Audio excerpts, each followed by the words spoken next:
Muy buenas tardes, estimados alumnos. Mi nombre es José Carlos Romero Sánchez. Soy médico con especialidad en medicina interna, pregrado de la Universidad Privada de Tacna y posgrado de la Universidad Nacional Mayor de San Marcos. Eh, Fui jefe del Departamento de Medicina Interna del Hospital Central Luis N. Sáenz de la Policía Nacional del Perú, actualmente como asistente del departamento. Ante ustedes me presento. Eh, Primero, eh, las clases virtuales mm, habitualmente se tendría que hacer con la cámara prendida por parte mía. Sin embargo, ante todos pido las disculpas del caso porque estoy con un problema de salud. Bueno, es una parálisis facial que de alguna forma, por ello, voy a pedir las disculpas del caso. Y aparte también,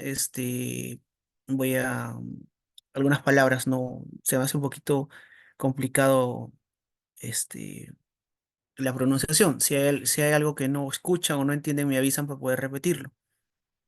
Este, Sobre todo algunas palabras que comienzan, algunas como la B, por ejemplo, se me hace complicado. Pero bueno, al margen de eso voy a tratar de hacerlo lo mejor que se pueda para desarrollar y completar lo programado, ¿no? No quiero eludir estas situaciones y así que vamos para adelante. Muy bien, chicos, vamos a hablar el día de hoy acerca de bartonelosis. Me escuchan, ¿no? No sé si alguien me puede confirmar si se está escuchando. Sí, doctor, sí se Sí, escucha. doctor. Muy amable, chicos, gracias. Muy bien, entonces vamos a hablar de bartonelosis. Cuando hablamos de bartonelosis, ¿no? Eh, Inmediatamente se nos viene a la cabeza fiebre de la orolla, Daniela Síez Carrión, definitivamente, ¿no?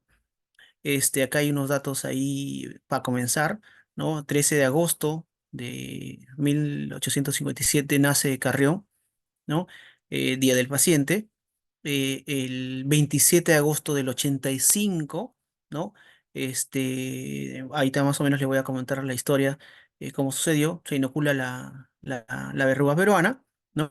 Eh, y el 5 de octubre de 1885, lamentablemente por ese acto, fallece Daniel Alcides Carrión, ¿no? De ahí en adelante, 5 de octubre, recuerda como el día de nosotros, ¿no es cierto? De los médicos. Muy bien. Entonces, comenzamos. Muy bien. Todos los datos que voy a proporcionar está en base, ¿no? Bueno, hay bastante bibliografía, ¿no? Pero está en base a las normas técnicas de salud, ya la 048, la actualización y algunas fuentes en colaboración de un gran infectólogo que es el doctor Ciro Maguiño, que de alguna forma ha puesto bastante énfasis en esta enfermedad, tiene muchos estudios y reportes, quizás sea una de las autoridades en hablar de este tema. Pero igual tengo la información, cualquier cosa lo puede complementar de ahí. Siempre le digo a mis alumnos de mi sede y en general de años atrás que vengo desarrollando los cursos y la docencia, es que estamos en época ya no de clases magistrales, donde toda la información se le proporciona al alumno a través de una presentación. Se le da todas las pautas, las normas, perdón, los puntos, pero en sí el alumno tiene que revisar, profundizar y discrepar, discutir y asumir todo en función a la bibliografía, ¿no? A veces uno puede tener pequeños situaciones, errores y a veces eso no es lo que debe primar. Siempre me digo a mis alumnos en práctica, a mis internos residentes, que ustedes cuando justifiquen algo siempre digan, yo lo leí, nunca digan, yo lo escuché o el doctor tal lo dijo o tal médico lo dijo, ¿no? Porque la medicina basada en evidencia tiene que estar lo más científico posible, entonces es siempre yo lo leí, ¿no? Entonces, invito siempre a que revisen su bibliografía para todos en función a lo que les presento ahora y otras que pueden encontrar en la actualidad, pues, a un clic, ¿no? Que podemos encontrar toda la información. Muy bien, empezamos entonces.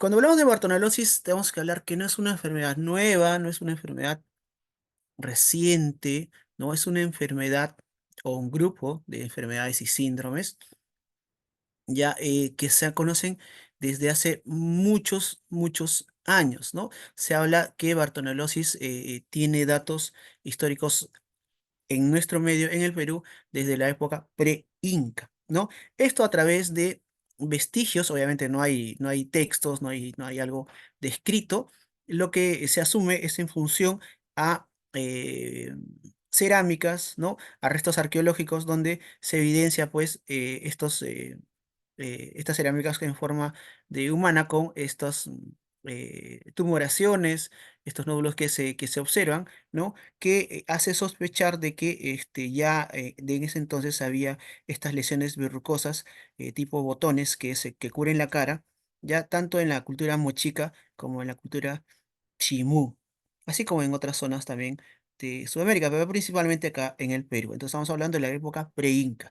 En la época incaica ya se habla de que Huayna Cápac en 1525 retornaba pues, ¿no? a su palacio, pero se encontró que en la ciudad de Cusco había habido una epidemia con más de 200.000 personas que habían fallecido. Se asume que ha sido una enfermedad metaxénica, no se relaciona directamente que ha sido debido a la bartonelosis. Sin embargo, pues dentro de ellos puede estar el grupo de esta enfermedad, ¿ya? Eso fue en la época incaica. En la época colonial, ya los habitantes, cuando empezaron a la conquista de la colonia, habían personas que tenían este tipo de lesiones y ya la gente de la zona mencionaba en el lenguaje quechua ya este tipo de lesiones como la enfermedad Sirki, que en quechua significa verruga de sangre. ¿Ya? Entonces, fíjense que durante la historia también se ha mencionado en la época de la conquista. ¿Ya? Ya viniendo un poco más acá, ¿no?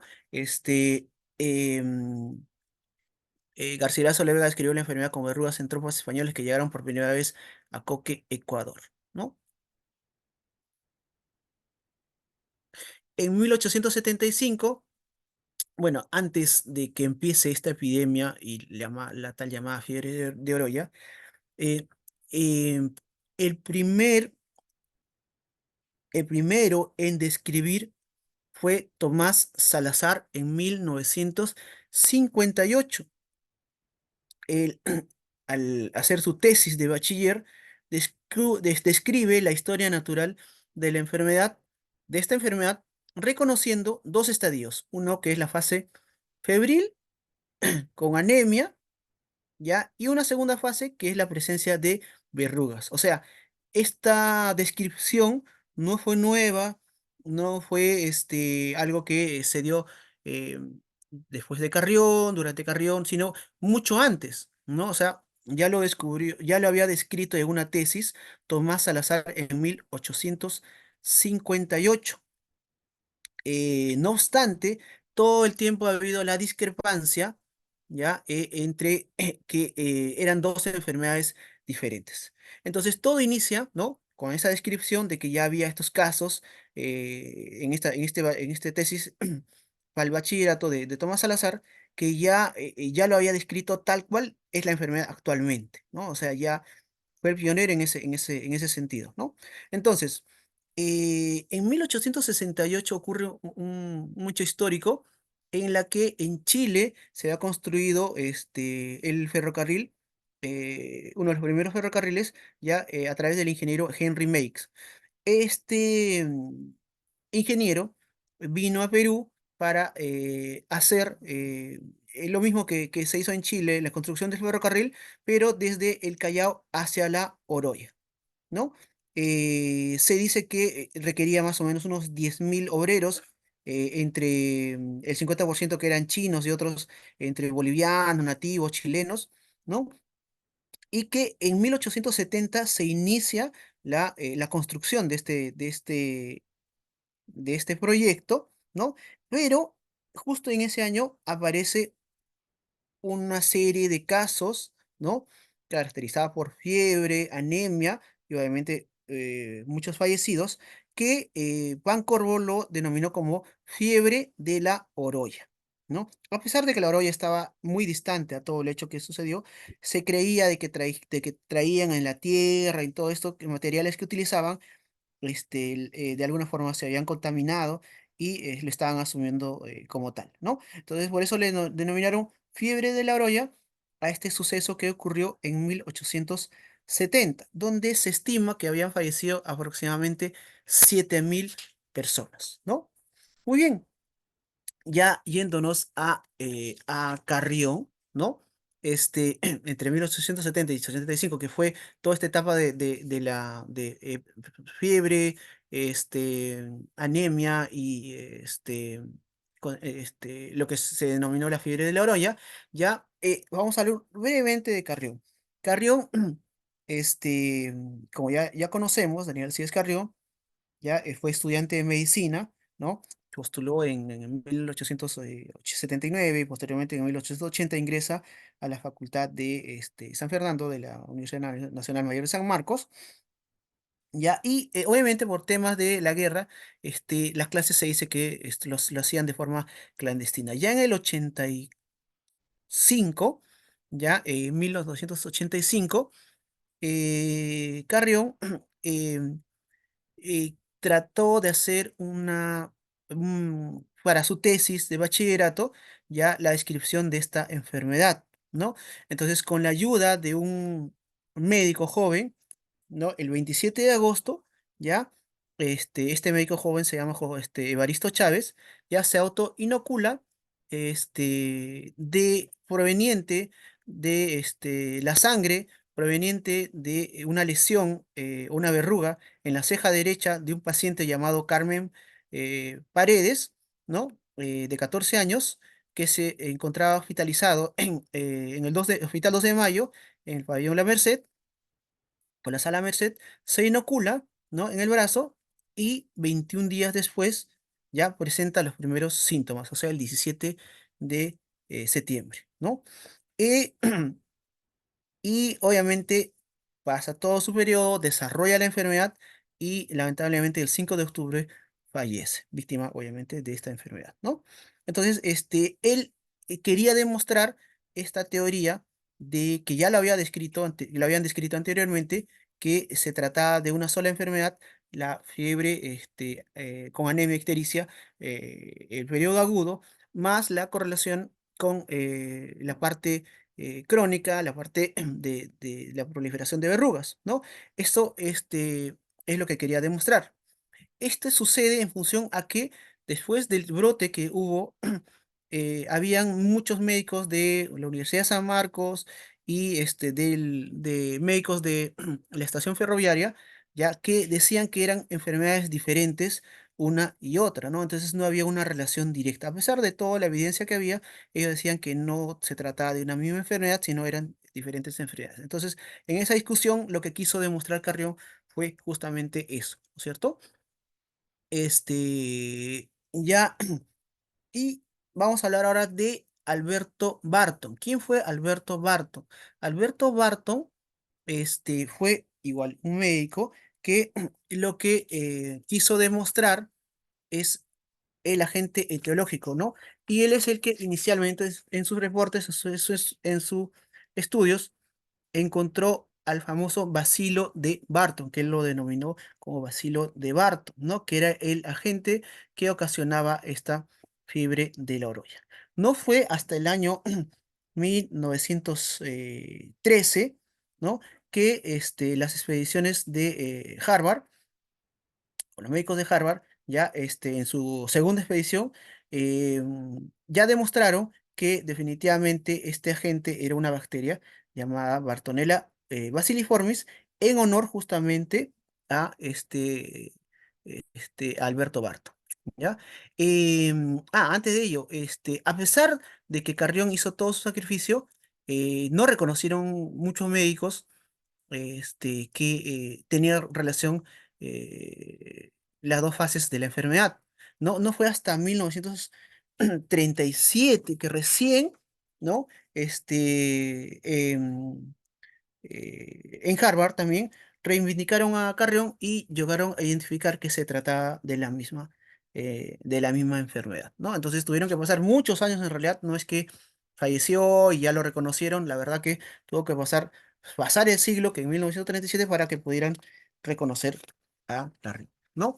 Ahora, en 1913, Townsend identificó el vector Lutzomia verrucarum, quien este, en estudios que quería determinar el vector, ¿no? Porque él trataba de buscar si había una relación la enfermedad con un tipo de,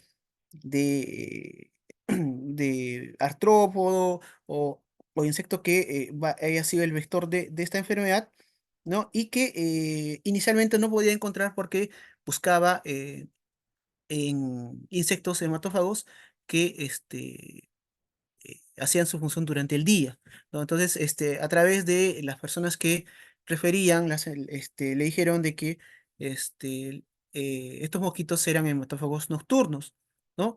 Justamente cuando habían a estos insectos que se acercaban a, a una zona iluminada, es donde aísla a este tipo de vector, que es la Lutzomia verrucarum, que generalmente su característica es que eh, hacen o pican durante la parte de la tarde, noche, sobre todo en la noche. ¿Ya? Entonces, ese es en realidad un poco de historia, ¿no? Ahora vamos a ir de frente. Ya, muy bien. Ya que tenemos el marco en realidad de lo que es Bartonelosis, vamos a hablar en sí la Bartonella. Vamos a hablar, este es un cuadrito o una diapositiva donde se resume todo, ¿no? Bartonelosis es un tipo de bacteria, un bacilo pleomórfico, que puede ser cocobacilo, ¿ya? Que principalmente los principales agentes son Bartonella, Henselae, Quintana y Bacilliformes, ¿no? O sea, hay una serie, que te lo vamos a mencionar, pero en resumen son estos tres los responsables de estas principales patologías, ¿no? Entonces, Bartonelosis es una serie de enfermedades, dentro de la que está la enfermedad de Carrión, ¿ya? Que está transmitida por pulgas, piojos de cuerpo, ojo, no de cabeza, y mosquito, ¿no? Entonces, el Lutzomía que hemos mencionado. Entonces, vamos a empezar el de abajo, cuando hablamos de la enfermedad de Carrión, tiene que ver con el vector, el mosquito, ¿ya? Lutzomía. ¿Ya? Cuando hablamos de la fiebre quintana o de las trincheras, que se da en inmunocompetentes y las angiomatosis basilar en inmunodeprimidos, ¿ya? Se ve a través del piojo, que es el vector. Y cuando hablamos de Bartonella Henselae, ¿no? Que es una serie de patologías, ¿ya? Principalmente es la que está como enfermedad por arañazo de gato en inmunocompetentes y angiomatosis basilar en inmunosuprimidos, generalmente asociado a VIH, ¿ya? Esto ya lo vamos a ver profundamente, ¿no? Entonces vamos a conocer Bartonella. Bartonelosis pertenece al grupo de enfermedades producidas por el género Bartonella, ¿no? Los más representativos ya los mencionamos, las basaliformes, ¿no? Ya hemos hablado del Genselae, el Quintana, ¿no? Y es una infección emergente. Fuera de áreas endémicas, ha cobrado importancia por su patogenicidad en pacientes con VIH, ¿ya? Muy bien. Dentro de las que se ha aislado, actualmente tenemos 21 especies de Bartonelas, 11 de ellas son patógenas para el ser humano. Las que los pongo en el cuadrito, tenemos que la carrión, la Quintana fiebre de trincheras y Genselae enfermedad del arañazo de gato. Ambas pueden, tanto Quintana como Genselae, pueden dar angiomatosis basilar. También tenemos otras variantes como Elizabethae, Grahamii, Washoe, Winsoni, Claret Gale, que dan la enfermedad también de arañazo de gato, endocarditis, carditis, infección intraocular, endocarditis, ¿ya? Muy bien, esto es básicamente el dominio, el filo, la clase, la familia y el género, ¿no? Este es el agente, es importante saber algunas características, el tamaño de 0,2 a 0,5 micras por 2 a 3 micras de largo, posee entre 2 a 16 flagelos en el polo, ¿no? Es un gran negativo aerobio pleomórfico Cuando hablamos pireomórfica significa que puede tener varias formas, principalmente se conoce como un bacilo, ¿no? Pero este, que inicialmente es un bacilo, una forma de bacilo, que claramente se ve acá, ¿no? Dentro del, cuando ingresa al eritrocito, puede encontrarse en otras formas como cocobacilos o como cocos. ¿Ya? Entonces, por eso que se da, que tiene un pleoformismo, ¿ya? Se tiñe de color rojo yensa, ¿no? Y posee 24 antígenos específicos de diferentes tipos de peso, kilodaltons. ¿Ya? Dentro de su patogenia, y esta característica de este agente es que tiene unas proteínas como la flagelina, la deformina, Rho, ¿ya? Y la proteína 1A1 B, ya que estas proteínas lo que va a conferir son sus propiedades invasivas. Principalmente la deformina, la 1A1B y la flagelina se ayudan a adherirse, a deformar el glóbulo rojo, ¿no? Y a través de justamente su penacho y sus pedículos que son muy pronunciados, lo que va a generar es adherirse e introducirse dentro del eritrocito, ¿ya? El eritrocito no tiene ninguna actividad, tiene una actividad bastante pasiva, ¿no? Y el Rho tiene una actividad bastante en lo que es la fase crónica o la fase verrucosa, ya porque te genera una sobreexpresión a nivel de la angiogénesis ya en el endotelio, ya que eso lo vamos a ver en la parte de la patogénesis, ¿ya? Entonces ya sabemos que tiene forma basilar, cocobacilar o cocoide, ¿no? En función más o menos donde se encuentre, ¿no? Externamente casi siempre tiene forma basilar, pero podemos encontrar dentro del globo rojo. Por eso que cuando se hace el diagnóstico, tienes que ser experto en ver para determinar y aislar, encontrar a través del frotis ya este tipo de agente en un extendido sanguíneo. Muy bien, hablamos ahora del vector, ¿no? El vector, a diferencia de otras enfermedades metaxénicas, ¿no? Como por ejemplo la Aedes aegypti, ¿no? Que pica de día y de noche duerme, este tipo de vector, ¿no? Su actividad generalmente es crepuscular y nocturna, ¿no? Generalmente cuando cae la noche, ya, y en la noche, ya es su actividad, ¿no? Es un vector así como el del dengue, el que pica ya es la hembra mosquito o el mosquito hembra, ¿no? Del género Lutzomia, ¿no? Hay varios tipos, pero las principales son la Lutzomia verrucarum, la más frecuente, y la Lutzomia peruensis, ¿no? Este, ¿qué característica tiene? Que estas no depositan sus cuatro estadios, el huevo, la larva, la pupa y la fase adulta, no se desarrollan en el agua, como por ejemplo en el dengue. Acá lo que desarrolla es, o mejor dicho, donde deposita es en la tierra y en lugares escondidos entre los adobes, en las zonas rurales y zonas escondidas, o sea, es mucho más terrestre, donde forma los huevos, las larvas, ¿no? Las pupas y los adultos que obviamente después vuelan, ¿no? Entonces son antropofílicas, ¿m? Para variar. La mayoría de los casos viven en zonas agrupadas, en zonas rurales alejadas de los ríos. Por eso que tienen una conexión directa con las casas, con los domicilios, ¿no es cierto? Es una transmisión principalmente intradomiciliaria, ¿ya? Eso es característico de este vector.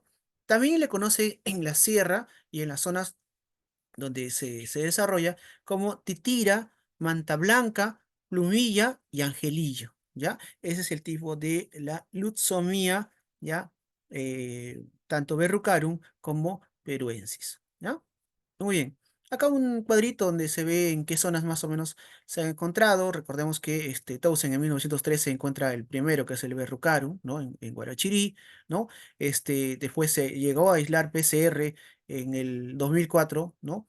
En tiempo real, justamente el Luciferum Berrucarum, pero en sí también por PCR se ha logrado en 1999, ¿no? Pero el primero, obviamente, en 1913 fue por Towson, ¿no es cierto? Muy bien, los demás son otras cepas, ¿no? Que también se encuentran de diferentes distribuciones geográficas que tiene cada uno su característica. Muy bien, hablemos de epidemiología ahora sí. Cuando hablamos de epidemiología de Bartonelosis, hablamos de que se desarrolla en las zonas de la costa y sierra de Ecuador, sierra de Colombia y en el Perú, en varias zonas de la sierra, de la costa e incluso en la selva, ¿ya? Entonces, esto es principalmente, ¿en qué países se afecta? Principalmente Perú, Ecuador, Colombia y también en los reportes hablan de Bolivia, ¿no? Esos es los principales lugares donde se desarrolla esta patología, ¿ya? Básicamente bueno, ya eso ya vamos a mencionar. Factores climáticos como fenómeno del Niño, obviamente va a ser un factor desencadenante, un factor contributorio en estos cambios o estos brotes que pueden haber, ¿no? Muy bien. Es importante que el reservorio, ¿no? Es el hombre. O sea, nosotros terminamos siendo un reservorio de este tipo de bacterias, ¿no es cierto? Entonces, eh, eh, em, vamos a hablar más adelante cuando hablamos de la patogenia y las fases, ¿no? Existe una fase asintomática y existe una fase posterior a la remisión de las lesiones, ¿no? Donde nosotros podemos ser unos portadores, de alguna forma ser un reservorio de todo este tipo de bacterias, ¿no? Por eso que se debe incidir en este dato para generar medidas para erradicar este tipo de patología. Muy bien. Un poquito de epidemiología, ¿no? Para demostrar que, por ejemplo, los últimos 5 años, o bueno, en el periodo desde el 20 hasta el 24, ¿no? Que todavía no hemos terminado, no hemos llegado a los 5 años, pero se han reportado ya menos casos, ¿no? La incidencia ya y las defunciones han sido menores, número de casos, incidencia, estamos hablando de incidencia, cuando hablamos de incidencia hablamos de número de casos nuevos entre el total de la población. Ya, y a diferencia de prevalencia, que es el número de casos nuevos y antiguos, ya, en una población determinada, ¿no? Entonces, cuando hablamos de incidencia, estamos hablando de casos nuevos, ¿no es cierto? Y la tasa de función que en estos últimos años ha estado un poco más bajo, ¿no? Justo acá tengo un cuadrito también del 2020 al 2024, donde tenemos 24 casos en el 2020, 13 casos en el 21, 15 casos en el 2022, 20 casos en el 2023 y en el primer trimestre, bueno, mejor dicho, las primeras semanas de reporte epidemiológico no se había reportado todavía casos de Bartonellosis o la enfermedad de Carrión, ¿ya? Pero en estas zonas, por ejemplo, si lo hablamos por departamento, quien tiene el mayor número de casos es la región o el departamento de Ancash, ¿ya? Ahora, comparando con el 2015 al 2020, fíjense que en el 2015 había 83 Yo también me quedé casos, como ellos. Allí tampoco está enterado. en el, dos- Yo no sé con niños de 3 años. Pero, ah, o sea, yo hablé con el organización de Nivel y me dijo que ya han trabajado anteriormente en el vamos a, colegio. Diana, vamos a cortar un poquito el audio de Diana. Ya, disculpa Diana, te corté el audio. Ya. Entonces, en el 2016, miren este brote que hubo 722 casos, en el 2017 386, en el 2018 98, 108 en el 2019 y posteriormente 2079 y fue bajando este, la cantidad de casos según departamento. Igual sigue siendo Ancash el que más reporta casos a nivel nacional, ¿ya? Entonces, para que se den cuenta que del 2015 al 2020 había una cantidad más o menos moderada y actualmente hay menos casos de este tipo de enfermedad, ¿no? Muy bien. Ahora, entrando ya a la patogenia, como les mencionaba, el agente tiene algunos factores de virulencia. Dentro de ellas, algunas proteínas, ya como la deformina, ya su motilidad adhesina, y este tipo de proteínas 1A, IA1A, el IA1B, ¿no? Y el GROEL, que es un factor proliferativo endotelial que genera angiogénesis, veamos por el ROA, ya que va a generar justamente la fase de proliferación, la fase de crónica, la fase de verrucoso, ¿ya? Se transmite a través de la picadura, también se puede hacer a través de transfusiones sanguíneas, a través de la madre-hijo y trasplante de órganos. ¿Ya?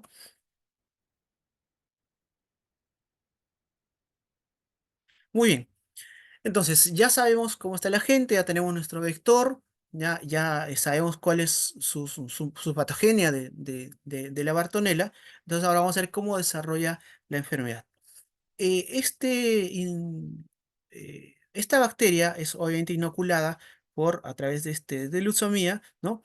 Y lo que dentro de nuestro cuerpo lo que va a hacer es, tiene una alta predilección por dos células, tanto las células endoteliales como por los eritrocitos, ¿ya?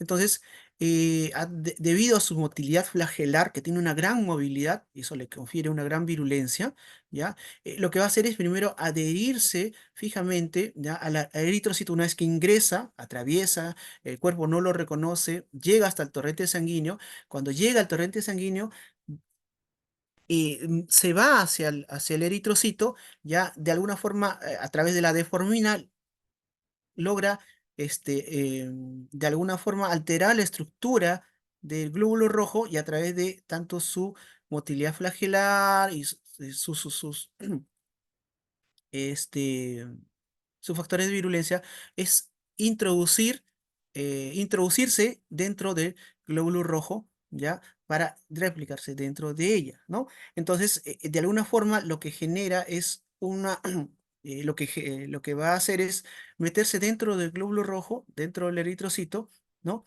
Y ya esa es la primera parte del daño que va a generar, porque una vez que empieza a replicar, lo que va a generar es una destrucción del glóbulo rojo, ¿no? Una hemólisis. Pero no es lo principal que va a generar, porque puede estar mucho tiempo, puede estar dentro del glóbulo rojo, ¿no? Se cree que a los 15 minutos de ingresado, a 30 minutos se logra este complejo inmediato con el glóbulo rojo y a las 6 horas se alcanza su máximo unión con todos los glóbulos rojos que se tiene en la población, ¿ya? El problema es que esto va a generar una respuesta inmunológica. Entonces ahí donde vamos a combinar y vamos a recordar un poco que nosotros en nuestro sistema inmunológico tenemos a los primeros elementos que van a generar nuestra defensa, que son los monocitos y los macrófagos. Dentro de los macrófagos tisulares, ¿no? Y los macrófagos que se encuentran, o los monocitos que se encuentran dentro del torrente sanguíneo. Entonces, lo que va a generar es una respuesta, ¿no? Lo que va a generar es una respuesta mediada por macrófagos. Y lo que va a generar es que estos macrófagos, como no saben que este glóbulo rojo está contaminado, lo que va a generar es una fagocitación, una eritrofagocitación. Entonces, lo que va a desencadenar, ¿no? En nuestro cuerpo, después de haber ingresado al glóbulo rojo, es una eritrofagocitosis, ¿no? Justamente por los macrófagos y las células histocíticas. Entonces, estos que se encuentran fuera del extravascular, lo que va a generar es una anemia hemolítica severa extravascular. Entonces, como por una parte puede destruir intravascularmente los glóbulos rojos, pero no es lo principal es lo que va a generar es una respuesta inmunológica mediada por macrófagos, ¿no? Entonces, eso es lo que va a suceder en nuestro cuerpo. Obviamente nos va a generar una anemia hemolítica severa y con consecuencias y manifestaciones clínicas que vamos a ver en las siguientes diapositivas. Pero imagínense lo que está sucediendo dentro de nuestro cuerpo cuando ingresa al torrente sanguíneo, lo que va a generar es una anemia hemolítica severa extravascular, una respuesta inmunológica celular mediada por macrófagos, que son los primeros que salen, ¿no? Y obviamente que esto también va a inducir una respuesta inmunológica celular mediada por linfocitos, ¿no? T, linfocitos B. Y los linfocitos T principalmente lo que va a generar es una disminución de la población de los linfocitos CD4. Recordemos que tenemos linfocitos CD4 y CD8, ¿no? Entonces, nosotros tenemos que saber que tenemos una mayor proporción de linfocitos CD4 que linfocitos CD8. Los linfocitos CD4 como les mencionaba a mis alumnos en las clases anteriores, es que el linfocito CD4 es como un general, como un alto oficial que va a determinar una respuesta inflamatoria severa, mayor. Entonces, el linfocito CD4 es sumamente importante, por eso que cuando en VIH destruye el linfocito CD4 no hay respuesta inflamatoria, no hay respuesta inmunológica. Entonces, este tipo de bacteria también va a generar una disminución de la población del linfocito CD4 y va a generar un aumento de la producción de los linfocitos CD8.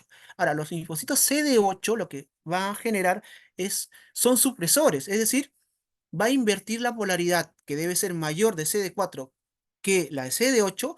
Al invertir, va a generar un estado de inmunosupresión, ¿ya?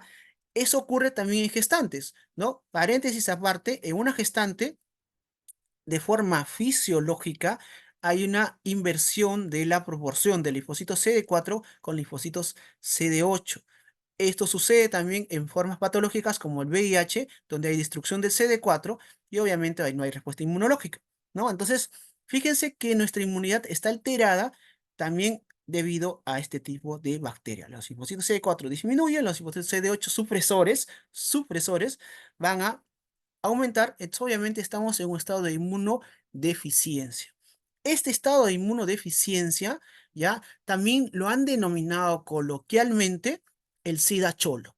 SIDA cholo. Obviamente es una forma no apropiada de decirlo, pero sin embargo es lo que se ha mencionado como el SIDA cholo, porque de alguna forma nos ha cambiado la polaridad, nos ha cambiado la relación de linfocitos CD4 y CD8. Entonces, ¿qué ocurre? En estos pacientes, después junto en el momento en que realiza una eritrofagocitosis por los macrófagos, ¿no?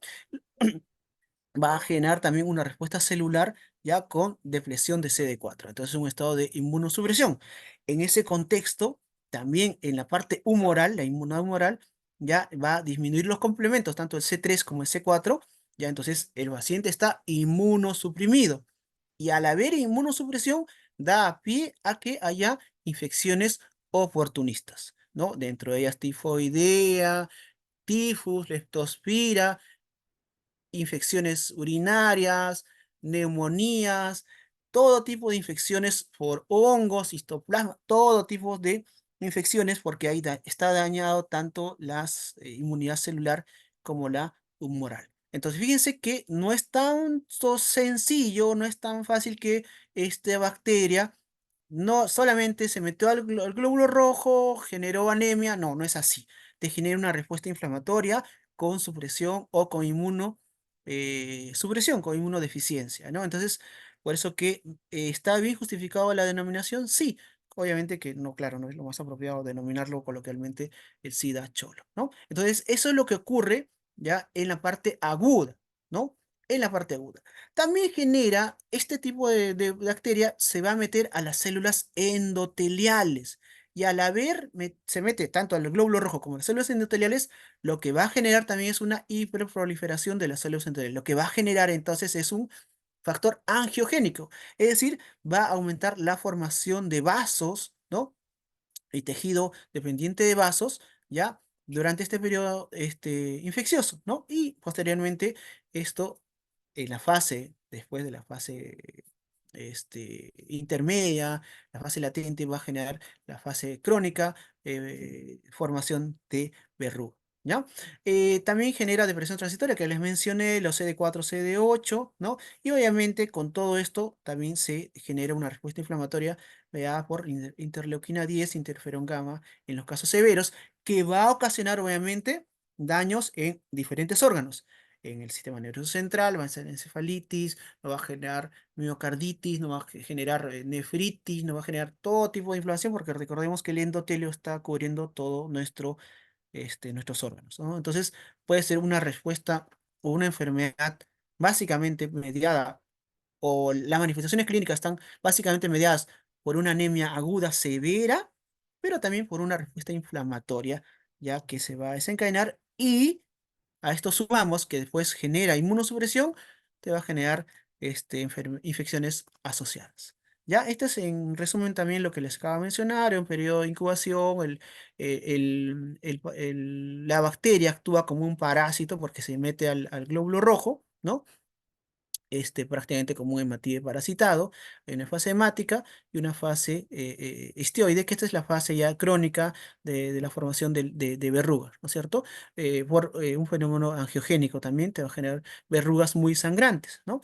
Esta es la parte de la incubación, la fase hemática, donde hay fiebre, la fase aguda que decimos, donde también puede haber complicaciones infecciosas por salmonela, toxoplasma, shigellosis, todo lo que mencionó. Mortalidad alta en el 84% sin tratamiento y un 5% genera infecciones generalizadas en la segunda fase, que es la fase histioide. Muy bien.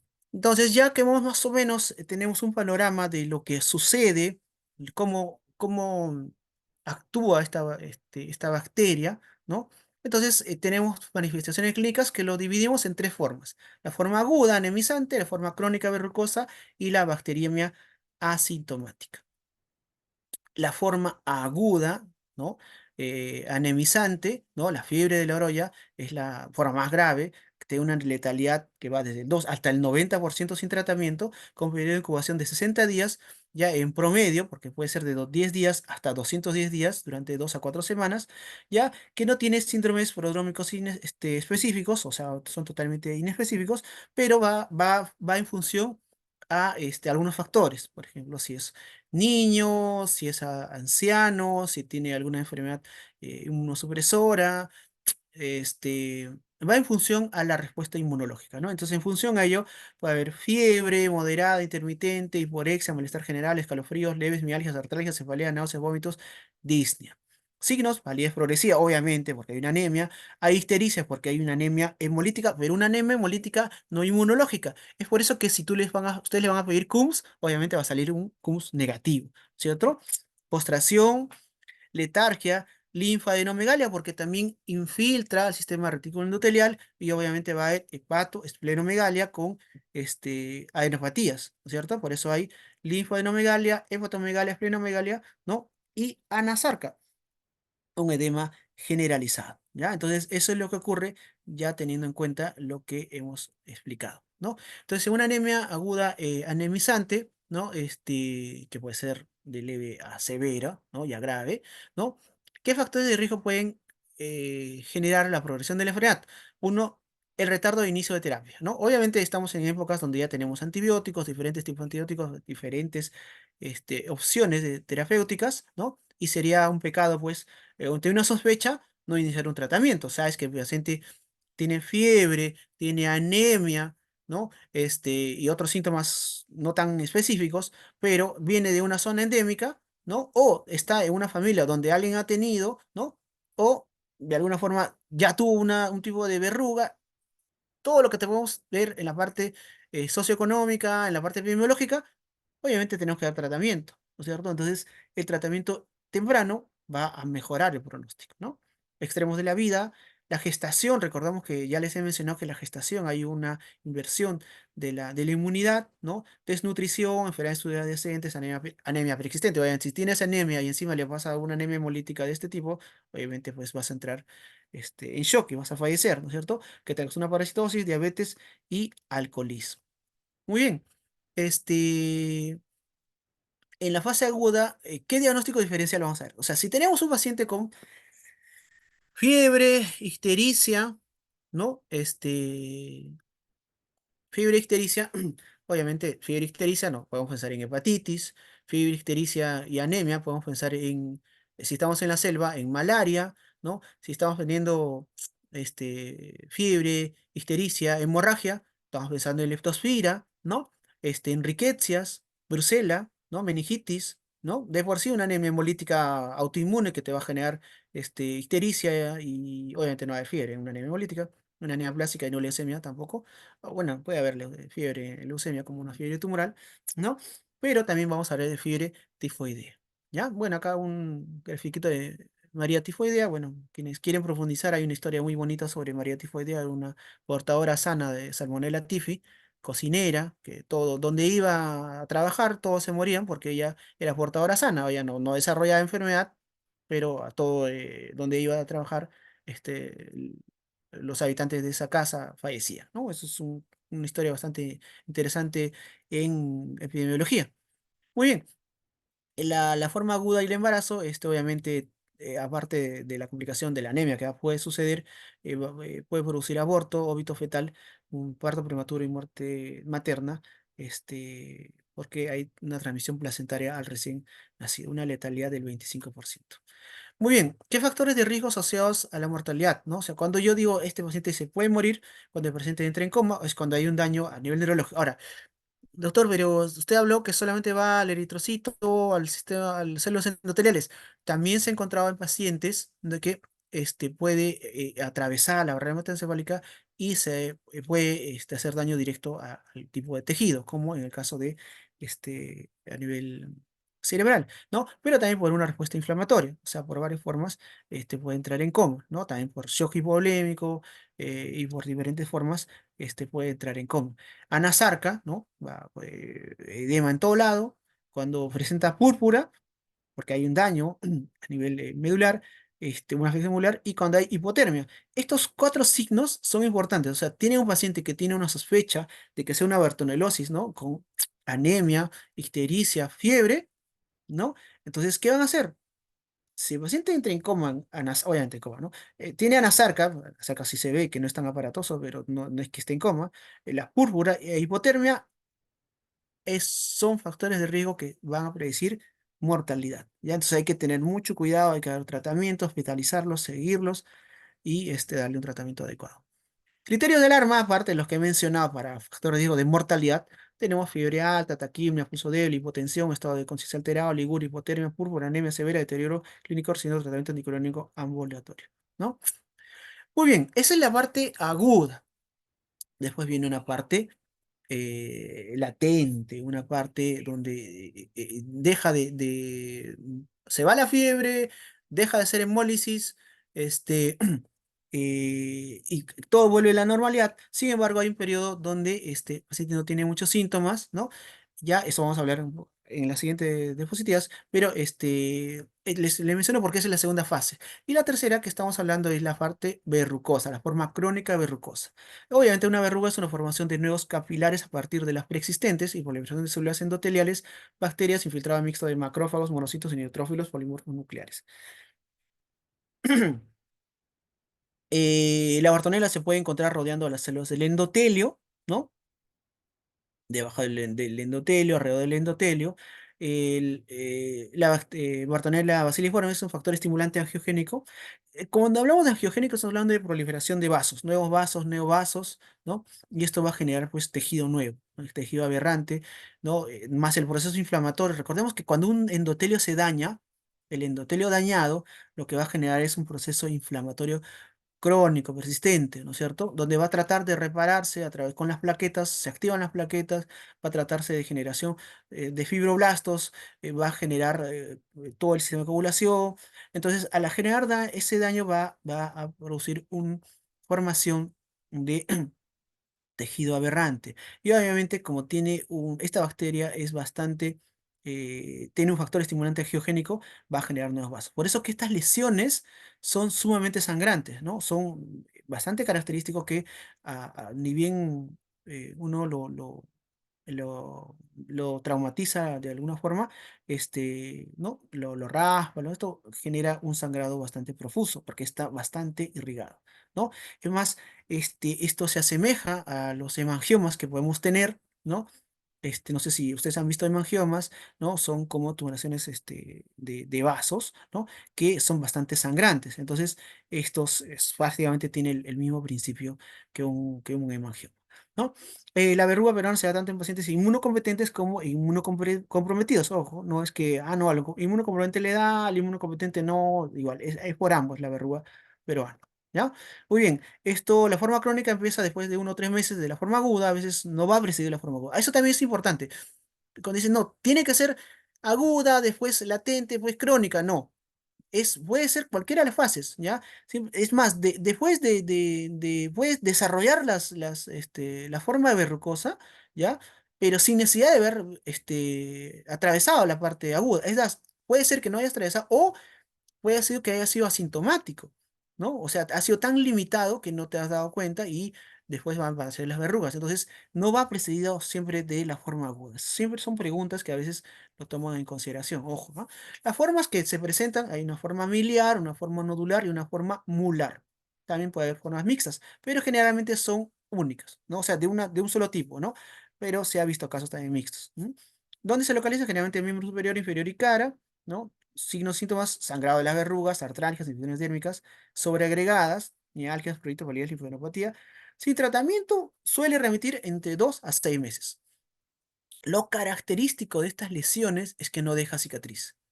O sea, todo feo, todo aparatoso, todo espectacular, pero después no deja cicatriz. Ese es lo interesante de esto. Sin embargo, algunos dicen, ya, remití, no recibí tratamiento, feliz, listo, vivo mi vida. Ojo, ese paciente puede volver a hacer una fase aguda, si es que lo ha hecho, hasta en varias oportunidades, ¿ya? Y también, este, puede ser que no haga nada, pero termina siendo un reservorio. Puede terminar siendo aquel que va a estar, es un caldo de Bartonella, donde no está desarrollando la enfermedad, pero viene un vector, un mosquito le pica y obviamente él está con la Bartonella y va a transmitir a otro paciente. Entonces, esto es importante, no es que ya no recibo tratamiento y se acabó, ¿no? Lo ideal es hacer un diagnóstico con estos pacientes, sean asintomáticos, sería ideal, si han tenido, hacerles cultivos o hacer pruebas de PCR para determinar si tienen Bartonella y darle un tratamiento, ¿ya? Entonces, es lo que se debería hacer en estos casos, ¿ya? Muy bien. ¿Qué diagnóstico diferencial vamos a ver? Doctor, he visto otras lesiones que se parecen, ya, muy bien. Por ejemplo, un granuloma piógeno, ahí está la figura, ¿no? Este es una lesión muy característica y se asemeja inclusive a una de los tipos de la verruga, ¿ya? Que tiene un tratamiento sencillo, ¿no? Pero todos estos diagnósticos debemos tener en cuenta como diagnósticos diferenciales. Por ejemplo, el nodular, ¿no? Se asemeja, como es más profundo, no te da una lesión como por ejemplo la mular o la miliar, que son bien sangrantes, es más profunda, parece que estuviera en el tejido subcutáneo, te da, por ejemplo, asemejar un ganglión, ¿no es cierto? En ganglión es como una hernia del tendón, ¿no? Como una proliferación, una hernia del tendón donde te genera como una tumoración blanda, o mejor dicho, indurada, no pétrea, indurada, móvil, generalmente no es doloroso, ¿ya? Pero esto tiene una conducta quirúrgica. El ganglión es benigno, no es una tumoración maligna, se puede reparar. Si es que genera dolor, molestia, limitación funcional, se podría reparar. Pero esto te hace asemejar también a el caso de que fuera, por ejemplo, una verruga tipo nodular, ¿no? Entonces, ojo que hay otras enfermedades que también nos pueden dar, ¿no? El hemangioma epitelioide, el carcinoma de la piel, un sarcoma de Kaposi puede asemejarte un tipo de verruga, ¿no? Los linfomas cutáneos, un linfoma te puede hacer diferencial con un tipo nodular, por ejemplo. La varicela, ¿no? Después del fenómeno del niño, se presentaron muchos casos donde habían lesiones tipo varicela, pleomórficas, que al final terminaron siendo bartonelosis, ¿ya? Moluco contagioso, psoriasis puntata, lepra nodular, ¿no? Muy bien. Estas son las lesiones mulares, son bastante aparatosas las mulares. Las lesiones nodulares, bueno, pues son nodulares, este es un paciente, por ejemplo, yo sospecho que puede ser un ganglión, ¿no? ¿No? Pero ya es una verruga, tipo nodular. Estas son lesiones miliares, más frecuentes en niños. Generalmente la población más expuesta son los niños, ¿no? Lesiones pequeñas, bastante sangrantes, fíjense, ¿no? ¿No? Son las presentaciones clásicas, ¿no? Después tenemos la bacteriemia asintomática, ¿no? Identificable solamente por exámenes, ¿no? Pero hay que aprender a sospechar cuando el paciente, por ejemplo, haya terminado un tratamiento, o mejor dicho, haya terminado la enfermedad sin haber recibido tratamiento, ¿no? Porque pueden ser estos reservorios de la enfermedad. Eh, Complicaciones infecciosas de la bartonelosis. Como ya les mencioné, como hay un estado de inmunosupresión, ¿qué complicaciones infecciosas pueden presentarse? Tenemos fiebre tifoidea, principalmente la salmonelosis, claro, salmonella tifi, ¿no? Salmonelosis, dentro de ella la tifoidea, que es la salmonella tifi, la paratifi y todo el grupo de salmonelas que pueden presentar, ¿ya? El leptospira, tifus, hepatitis viral, shigella, sífilis, cistoplasma, infecciones urinarias, neumocistosis, toxoplasmosis, neumonías, tuberculosis se pueden presentar como coinfección, Ojo, como coinfección. O sea, puedes tener, a la vez que tienes Bartonella, puedes tener leptospirosis. A la vez que tienes Bartonella, puedes tener shigellosis. A la vez que tienes, puedes tener riquecias, ¿no? Tifus, obviamente. Puedes tener. Ahora, no infecciosas, obviamente, una anemia severa, un trastorno neurológico, compromiso cardiopulmonar, compromiso renal, digestivo y hematológico, ¿no?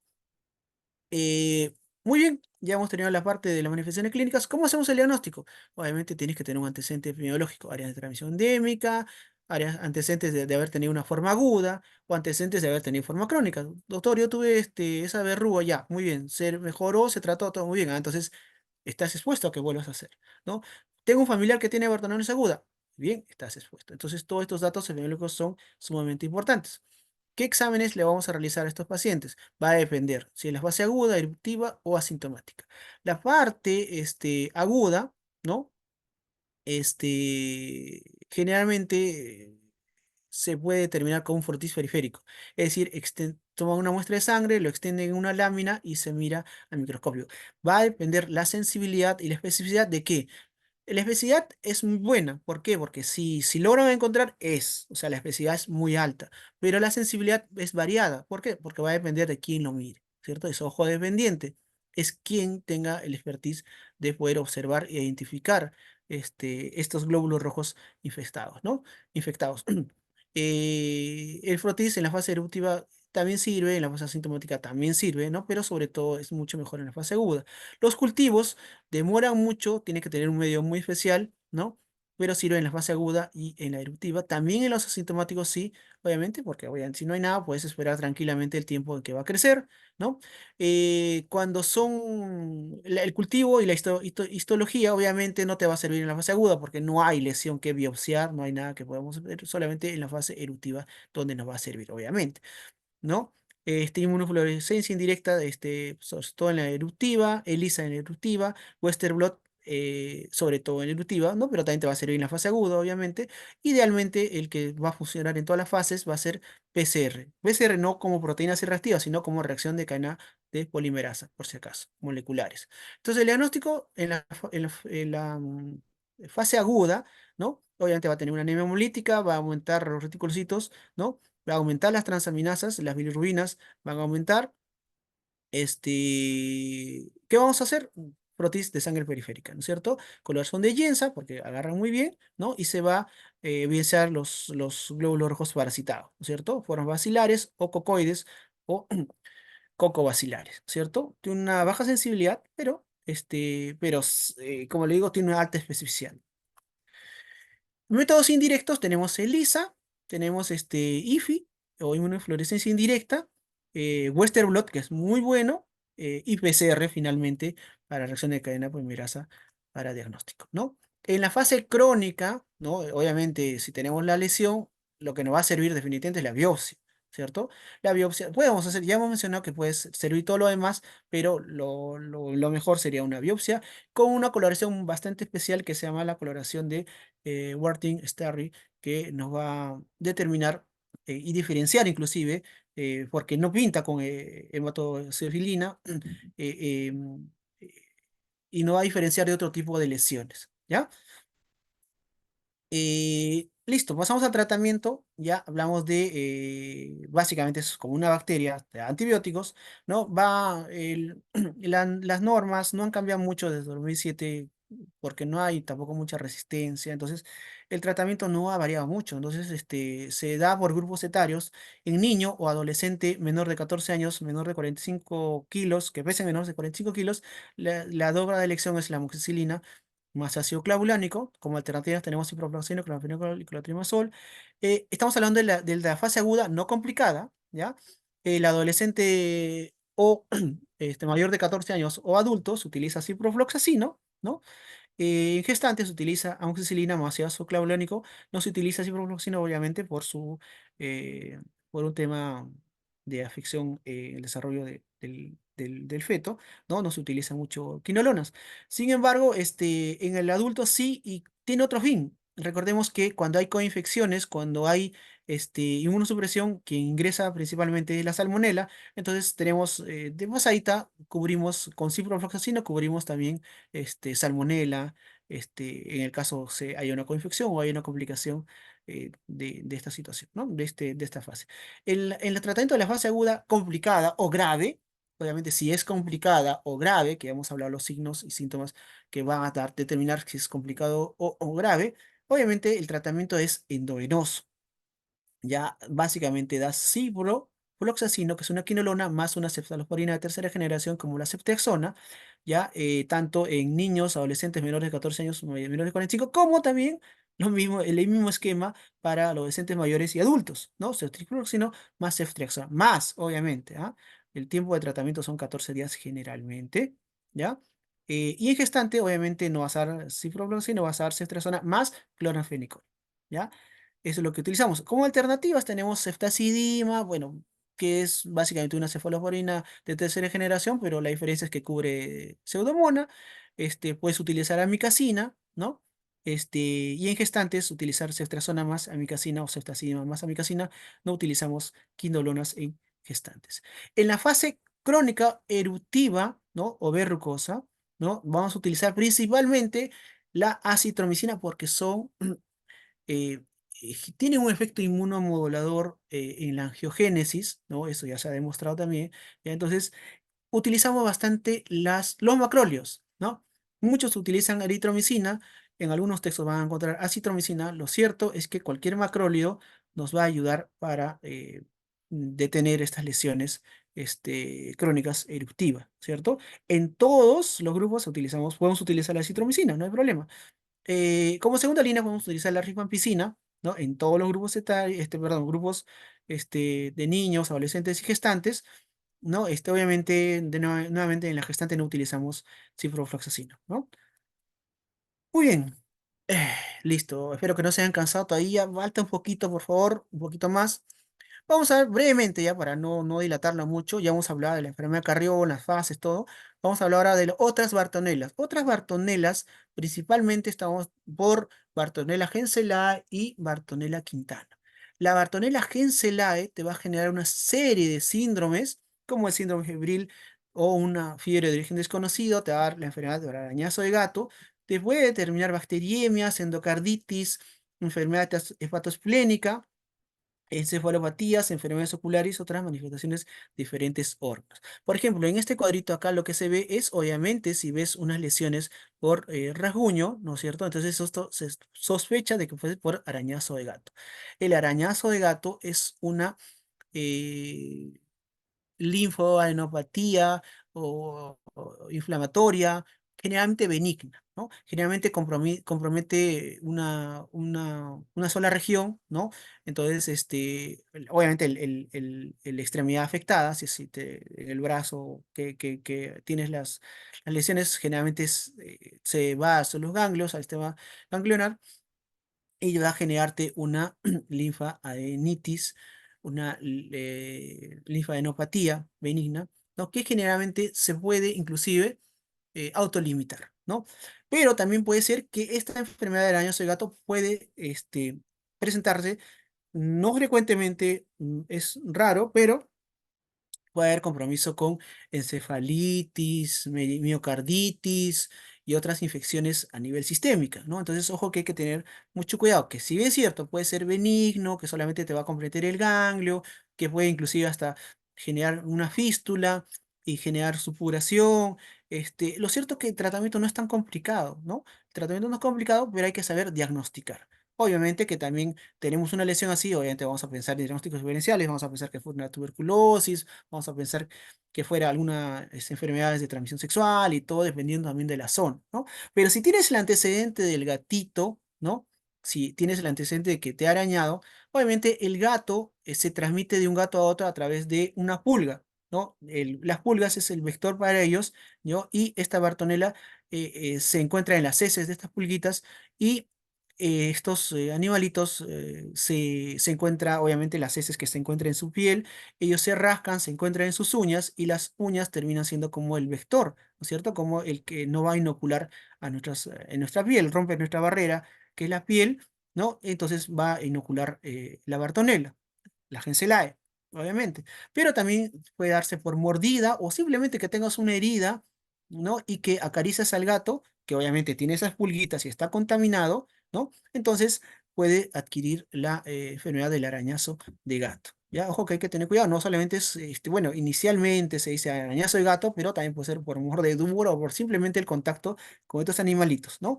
Entonces, cuando hablamos de Bartonella henselae, hablamos de igual, un bacilo gram negativo intracelular aerobio, ¿no? Tiene dos genogrupos humanos, el gato, Houston y Marcel, cuatro variantes y todo ello, ¿no?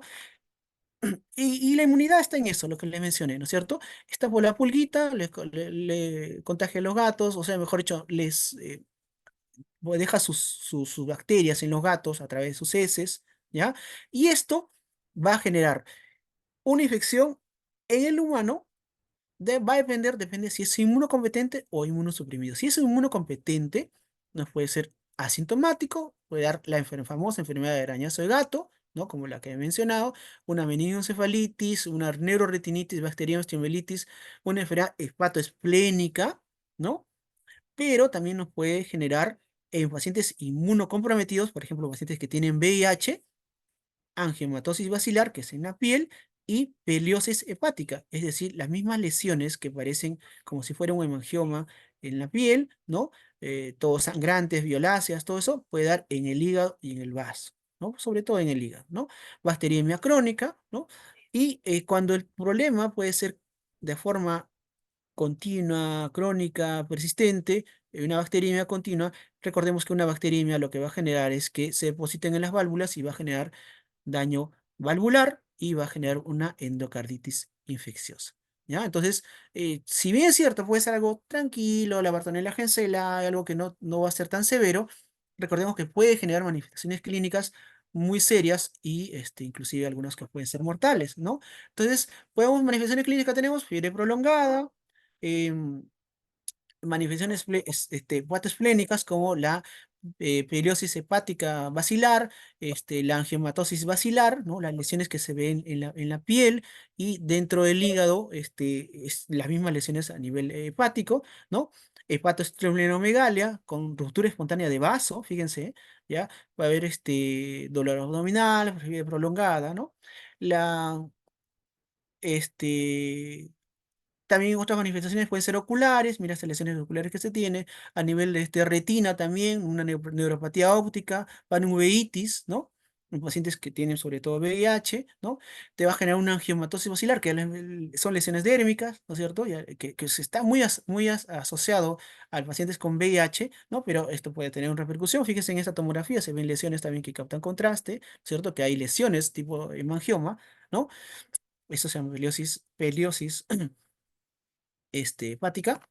Y también puede generarte anemia hemolítica, púrpura trombocitopénica, puede generar erupciones macropopulares, angiomatosis basilar, que lo volvemos a repetir, ¿no? Ortopédicas, lesiones osteolíticas, cardíacas, endocarditis, renales como la glomerulonefritis, pulmonares, derrame pleural, neumonías, ¿no?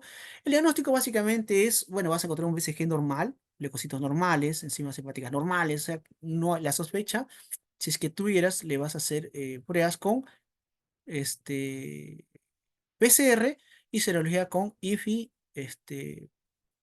inmunofluorescencia, ELISA, IgM, IgG, para determinar serología para Bartonella henselae, ¿no? PCR obviamente tiene una especificidad de 100% y una sensibilidad de 43 al 99%. Obviamente también hay pruebas de intradermorreacción, ¿no? 99%, pero no se utiliza mucho. Y el cultivo, en los 45 días que va creciendo, ya se apareció si es que tiene la enfermedad, porque generalmente se puede autolimitar. Obviamente tampoco vas a esperar 45 días para un tratamiento, ¿no? Obviamente si hay sospechas vas a dar el tratamiento. El diagnóstico se basa principalmente en tres criterios, obviamente que haya contacto con gatos o pulga de gatos, no necesariamente que viva contigo, pero puede haber que haya contacto, serología negativa para otras causas, ¿no? Si es que le has hecho punción, aspiración de esas lesiones, ¿ya? Y obviamente se hace con ELISA, con IFI, y obviamente si tienes una lesión, una tumoración, le haces la biopsia, y esta inflamación granulomatosa puede estar teñida con, con la tinción especial de Warting-Starr, ¿no? Es positiva. Obviamente que esto no va a teñir con lo que es la otra tinción H. Muy bien, tratamiento de este caso no es complicado. ya más es el cuadro clínico, más es la patología. Básicamente de tratamiento se utilizan tres medicamentos. Macróleos, como la citromicina, la eritromicina, se puede utilizar la rifampicina o se puede utilizar los derivados de la tetraciclina como la doxiciclina. Cualquiera de estos tres puede mejorar. ¿Ya? Finalmente, la fiebre de las trincheras. En la Primera Guerra Mundial, entre 1914 y 1918, obviamente dejaban a los soldados durante periodos de meses y meses y meses, hasta años, ya en las trincheras, ¿no? Se depositaban porque así eran las guerras en ese entonces. Entonces, ¿qué se vio? Se vio que algunas formas de unos soldados, unos pacientes que tenían algún tipo de patología caracterizada por fiebre, una cierta sintomatología, en la que fue transmitida por un vector. Y este vector era el piojo, pero el piojo del cuerpo, ¿no? Entonces, básicamente, en este caso, el agente determinado era la Bartonella quintana. ¿Ya? La Bartonella quintana, el vector ha sido el Pediclus humanus corporis, ojo, ¿no? Y obviamente el factor de riesgo en estos casos es el hacinamiento, personas sin hogar, y obviamente se le denominó las trincheras porque en ese entonces se encontró el mayor porcentaje de pacientes porque justamente se transmitía en estos casos. Bueno, estos pacientes eh, estaban a la mano con sus piojitos de cuerpo, ¿no? Muy bien, manifestaciones clínicas de ellos, obviamente tenían fiebre, escalofríos, diaforesis, cefalea intensa, podrían tener artralgias, mialgias, dolor intenso en las piernas, la espalda y las piernas, ¿no? Inyección conjuntival marcada, y obviamente el antecedente epidemiológico es que están ahí y que tenían el piojito del cuerpo. Obviamente, si esto presenta en nuestros tiempos, cuando no estamos en trincheras, pero tienes hacinamiento y hay piojos de cuerpo, obviamente tienes que pensar en Bartonella Quintana. El diagnóstico es serológico, ¿no? Puede haber reacción cruzada con GSLAE, pero la ventaja es que es el mismo tratamiento. Entonces podemos utilizar doxiciclina, eritromicina, ¿no? También se puede utilizar macrólidos, ¿ya? Y en el caso de que fuera endocarditis, ¿no? Porque necesitas una buena concentración de antibióticos en sangre, uno de los mejores antibióticos son los aminoglucósidos, que pueden ser la amicacina o la gentamicina, que van a encontrar una buena concentración del antibiótico en sangre, por eso que en endocarditis es muy bueno los aminoglucósidos, independientemente de, eso es un tip ya general, ¿no? Que siempre se da gentamicina o amicacina para endocarditis, ¿no? Por tener una buena concentración, ¿no? Si es que es una variante tipo angiomatosis basilar, que ya hemos dicho que la angiomatosis basilar puede ser por Bartonella Genselae o por Quintana, el tratamiento es igual, con eritromicina, doxiciclina, puede ser acitromicina también, durante un periodo más o menos de 6 semanas a 3 meses. Muy bien, chicos. Gracias por la atención. Disculpen que me extendí un poco. Espero que me hayan entendido porque estoy tratando de hablar de la mejor forma, con cierta limitación. Y nada, chicos, si quieren alguna consulta, una pregunta, si no, damos por concluido la presentación. Nuevamente, gracias por su atención. ¿Alguna consultita?